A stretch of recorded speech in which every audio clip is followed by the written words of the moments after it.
जय हिंद दोस्तों, मैं अब्दुल कलाम आजाद आरजेड क्लासेस में आपका स्वागत करता हूं। उम्मीद है आपको समझ में आ रहा होगा। हम लोगों ने इंट्रोडक्शन पार्ट्स कर लिया था लास्ट वीडियो में एक्सरसाइज 3 का, और 3.1 का सॉल्यूशन हम लोग इस वीडियो के अंदर पहले क्वेश्चन को देखेंगे। तो चलिए शुरू करते हैं। क्वेश्चन नंबर 1 बोल रहा है एक्सरसाइज 3.1 का, आफ्ताब अपनी पुत्री से कहता है 7 वर्ष पूर्व मैं अब तुमसे 7 गुनी आयु का था, अब से 3 वर्ष बाद मैं तुमसे केवल 3 गुनी आयु का रह जाऊंगा। इस स्थिति को बीजगणितीय एवं ग्राफीय रूप में व्यक्त कीजिए। तो सवाल काफी आसान है, थोड़ा सा हमको ध्यान और समझने की जरूरत है। जैसा कि मैंने आपको लास्ट इंट्रोडक्शन पार्ट में बताया था, तो इसको पहले आपको तो अलजेब्रिक इक्वेशन में एक्सप्रेस करना है, यानी अलजेब्रिक इक्वेशन बनाना है, फिर आपको ग्राफी एक्सप्रेशन भी बनाना है, यानी इसका ग्राफ भी बनाना है। तो 2 कामें हमको करना है और हमको क्वेश्चन दिया हुआ है। अब आप देखो ध्यान से इस क्वेश्चन के अंदर क्या बोल रहा है। क्वेश्चन में बोल रहा है आफ्ताब अपनी पुत्री, तो आफ्ताब है और उसकी पुत्री है, ठीक। 2 लोग हैं तो इन दोनों की एज की बात कर रहा है, तो हम एक के एज को x से डिनोट कर लेंगे, दूसरे की एज को y से डिनोट कर लेंगे। 2 हमारे पास वेरिएबल मिल जाएगा। ये पूरा एक्सरसाइज जो हमारा है 2 वेरिएबल्स का है, तो 2 वेरिएबल मिल गया। एक आफ्ताब की एज को आप x वेरिएबल से डिनोट कर लो, और दूसरा उसकी बेटी का y वेरिएबल से डिनोट कर लो। तो अब इसमें क्वेश्चन क्या पूछ रहा है, 7 वर्ष पूर्व मैं तुमसे, तो पहले तो हम मान लेते हैं, फिर देखते हैं क्या करता है। तो पहला आफ्ताब, तो आफ्ताब की उम्र को मान लीजिए। उम्र, आफ्ताब की उम्र बस ऐसे लिख लीजिए, माना आफ्ताब की उम्र x वर्ष, और आफ्ताब की पुत्री की उम्र, इसको y वर्ष से मान लीजिए। अब आपके पास आफ्ताब की उम्र x वर्ष और उसकी बेटी की उम्र y वर्ष है। 2 चीजें आपको, 2 वेरिएबल मिल गया। अब सबसे पहला जो कंडीशन दिया है वो 7 वर्ष पूर्व की बात कर रहा है, तो कंडीशन यानी इक्वेशन बनाने से पहले हम 7 साल पहले इन दोनों की उम्र को जाएंगे। तो अब आप बताओ 7 साल पहले क्या, अगर 2 लोग होंगे तो दोनों की उम्र 7 साल कम होगा कि नहीं होगा? तो ऑब्वियसली सी बात है, 7 साल पहले इन दोनों की उम्र को 7 साल घटा दीजिए। तो 7 वर्ष पूर्व दोनों की आयु, या आप लिख लीजिए आफ्ताब की उम्र। आफ्ताब की उम्र क्या होगा, x में से अगर 7 हम घटा दें तो x माइनस 7, भाई 7 साल पहले क्या होगा, 7 साल कम हो जाएगा, यही तो हुआ। तो x माइनस 7 वर्ष हो गया। और आफ्ताब की पुत्री की उम्र, अब इसकी भी उम्र तो घटेगा भाई, 7 साल इसकी भी एज कम हो जाएगी, हमारा भी कम होगा, सबका कम होगा, जितने लोग हैं। 7 साल अगर 10 साल बाद की बात करेंगे तो 10 साल जुड़ जाएगा सबके एज में। तो ये चीजें हो गया। अब यहां पे आप आते हैं प्रश्न के अनुसार। प्रश्नानुसार क्या बोल रहा है, आफ्ताब बोल रहा है अपनी पुत्री से 7 वर्ष पहले मैं तुम्हारी आयु का 7 गुना था। आफ्ताब की उम्र क्या था, वो उसकी पुत्री की आयु का 7 गुना था। कब, 7 साल पहले। तो 7 साल पहले तो हमने निकाल लिया दोनों को उम्र। अब जो बोल रहा है कंडीशन, उसके हिसाब से हम इक्वेशन करेंगे। तो देखो सबसे पहले मेरे हिसाब से क्या करना चाहिए आपको, x माइनस 7 बराबर और y माइनस 7 दोनों बराबर लिख लो, जगह थोड़ा सा छोड़ दो। इक्वेशन को बैलेंस करना पड़ेगा। देखो ये उसके पिता की उम्र है, ये उसकी पुत्री का उम्र, दोनों बराबर नहीं है। 7 साल पहले भी और अभी भी कभी भी बराबर नहीं हो सकते भाई, बाप बेटी है तो बराबर कैसे हो सकता है, सिंपल। अब बोल रहा है ये आफ्ताब कि 7 साल पहले उसकी बेटी की उम्र का ये 7 गुना था। मान लो सपोज अगर ये 49 साल का है तो ये कितने साल की होगी, 7 साल की, तो 7 गुना होगी। अगर दोनों को बराबर आपको लिखना है तो आपको या तो इसमें 7 से मल्टीप्लाई कर दीजिए, या तो 7 में इसमें 7 से डिवीजन कर दीजिए। दोनों में से कोई एक काम कर देंगे तो बराबर हो जाएगा भाई। 49 में 7 से डिवीजन करेंगे तो 7 आएगा, तो दोनों तरफ बराबर हो, या 7 में 7 का गुणा करेंगे तो बराबर आ जाएगा। यानी कि आपको इसमें 7 से मल्टीप्लाई कर देना है। अब देखो दोनों साइड में क्या हो जाएगा, बराबर हो जाएगा। तो आप इसको ले लिया आपने, तो x माइनस 7 और 7 इंटू वाई मतलब 7y, अब माइनस 7 7 49।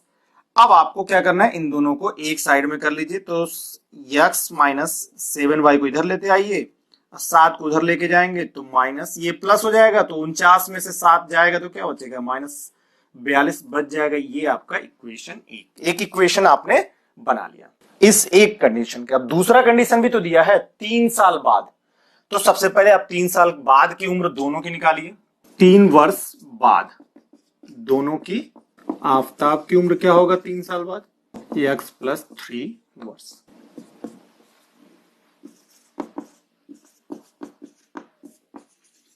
ये क्या हो जाएगा? y प्लस 3 वर्ष।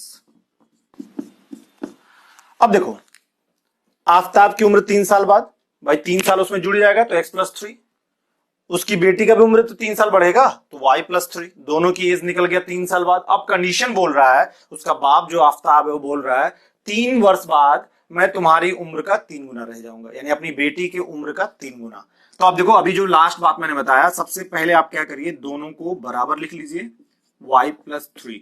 अब देखो ये दोनों बराबर नहीं है, बोल रहा है इसका बाप जो बोल रहा है मैं तुम्हारी आयु का 3 गुना रह जाऊंगा, तो ये 3 गुना है, इसके आयु का ये 3 गुना है। अगर इसमें हम 3 से गुणा कर दें तो दोनों क्या हो जाएंगे? बराबर हो जाएंगे। फिर इस इक्वेशन या इक्वल साइन का वैल्यू रखेगा, तो अब दोनों बराबर हो गया। अब इसको सॉल्व करोगे तो आपका इक्वेशन बन जाएगा।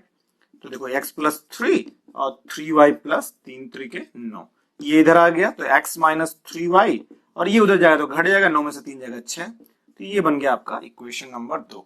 अब हमें यहाँ पे दो इक्वेशन मिल गया, यानी अलजेब्रिक फॉर्मेट में हमने कर दिया। अब इन दोनों इक्वेशन की मदद से हम लोग क्या करेंगे? इसका ग्राफी निरूपण या ग्राफ बनाएंगे। ठीक, तब तक के लिए मिटाते हैं सारा, नोट कर लीजिए, उसके बाद हम लोग इन दोनों का ग्राफ बनाते हैं। अब ग्राफ बनाने के लिए मैंने आपको क्या बताया था, सबसे पहले कोई भी इक्वेशन ले लीजिए, तो आप लिखिए समीकरण 1 से। अब इस समीकरण 1 को आप यहां से आप ऐसे भी बना सकते हो, अलग अलग आप वैल्यू रख करके भी कर सकते हो, आपकी मर्जी है। यहां पे एक x ले लो, यहां पे y ले लो। ठीक, अब आप क्या करो, देखो सिंपल, किसी भी रेखा को खींचने के लिए मैंने आपको क्या बताया था, कम से कम 2 बिंदु चाहिए। ठीक है, यानी कि 2 कोऑर्डिनेट अगर हमको मिल गया तो हम रेखा खींच सकते हैं। तो कोशिश रहे हमारी, कोई जरूरी नहीं है, क्या कोई जरूरी नहीं है, कोशिश होना चाहिए कि हम क्या करें, x और y की वैल्यू एक एक वैल्यू 0 0 लेकर के सॉल्व कर दें। अब देखो एक बार हम लोग x को यहां पे अगर 0 रखते हैं पहले वाले समीकरण में, समीकरण 1 ये हमारा है, और इसमें अगर x बराबर 0 रखेंगे तो देखो क्या मिलेगा, x बराबर 0 हो गया, माइनस माइनस से कट जाएगा, 7 इधर जाएगा तो 42 में 7 से भाग दोगे तो 6 आएगा। अगर y बराबर अगर आप 0 रखोगे तो बहुत बड़ी वैल्यू आएगी, ठीक है, तो वो सही नहीं रहेगा। देखो अगर y 0 रख दोगे तो x बराबर क्या आ जाएगा, -42, तो काफी बड़ी वैल्यू आओगी, आपको ग्राफ बनाने में दिक्कत आएगा, या फिर स्केलिंग करना पड़ेगा। तो उससे बेहतर है कि कुछ और रख लेते हैं। अगर आपने y बराबर 5 रखा तो 5 7 35, ये 35 उधर जाएगा तो प्लस हो जाएगा, तो 35 में से 42 जाएगा, या 42 में 35 जाएगा तो कितना बचेगा, 7 बचेगा, लेकिन माइनस में 7 बचेगा तो -7 हो जाएगा। ठीक, तो यहां से आपको क्या मिल गया, 0 6 और -7 और 5, ये दोनों बिंदु क्या होंगे, दोनों बिंदु इस रेखा पर होंगे। रेखा L1 नाम दे दो इसका, x माइनस 7y बराबर -42 पर स्थित होंगे। ठीक, तो हमने क्या कर लिया, पहली वाली रेखा का 2 बिंदु ज्ञात कर लिया। 2 बिंदु चाहिए हम लोगों को रेखा खींचने के लिए, तो 2 बिंदु हम लोग को मालूम चल गया। ठीक, दूसरे वाली बात करें हम लोग समीकरण 2 से। अब समीकरण 2 से इसका भी आप क्या कर लो, ऐसे 2 बिंदु आपको चाहिए मिनिमम एक्स वाई। ठीक, एक्स बराबर आपने 0 रख दिया, तो एक्स बराबर अगर 0 रखोगे तो वाई बराबर देखो क्या मिलेगा, -3 से भाग दोगे 6 में तो क्या मिलेगा, -2, और अगर y 0 रखोगे तो x बराबर आपको क्या मिल जाएगा, 6 मिलेगा। तो यहां पे आप ले सकते हो, तो y आप 0 ले लो, x बराबर आपको क्या मिल जाएगा, 6 मिल जाएगा। x बराबर क्या मिल गया, 6 मिल, देखो y बराबर 0 आपने रखा तो y 0 हो गया, बचा क्या, x बराबर 6, तो ये मिल गया। यहां पे आप ले लो बिंदु, कौन कौन से बिंदु हैं, 0 और -2 तथा 6 और 0, ये दोनों बिंदु क्या होंगे, रेखा L2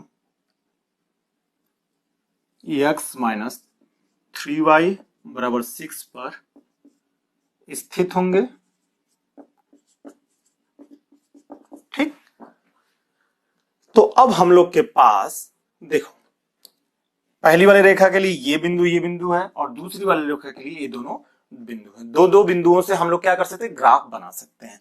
तो आते हैं ग्राफ बनाते हैं। ये हमारा x, ये y, x dash, y dash, ठीक, ये हमारा O है, 1 2 3।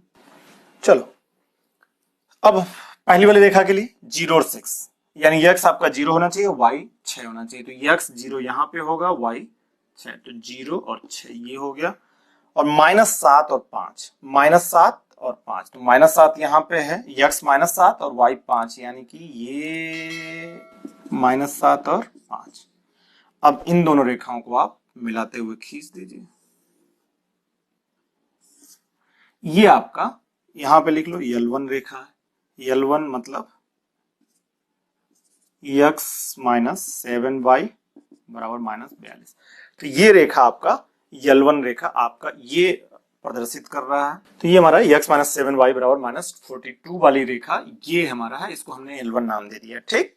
अब दूसरी वाली रेखा 0 और -2, 0 और -2, देखो x 0 है, y -2 है, तो y -2, ये आपका सॉरी माइनस है, 0 और -2, और उसके बाद हमारा x 6 होगा और y क्या होगा, 0 होगा।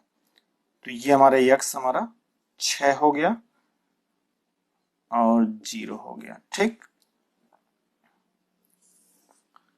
तो ये आपका L2 रेखा होगा।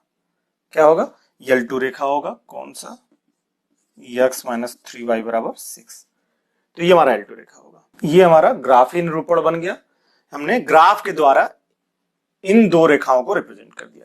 अब देखो यहाँ पे सोल्यूशन की बात नहीं किया था, यहाँ पे हमको कोई सोल्यूशन नहीं बताना है। तो ये रेखा आगे जाकर कट भी सकती है, नहीं भी कट सकती है, ठीक। तो सोल्यूशन नहीं बताना था, सिर्फ आपको बीजगणितीय रूप में निरूपण करना था, यानी अलजेब्रिक फॉर्म लिखना था, जो कि हमने पहले किया।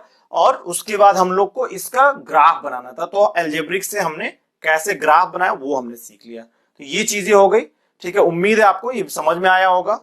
मिलते हैं नेक्स्ट वीडियो में अगले क्वेश्चन के साथ।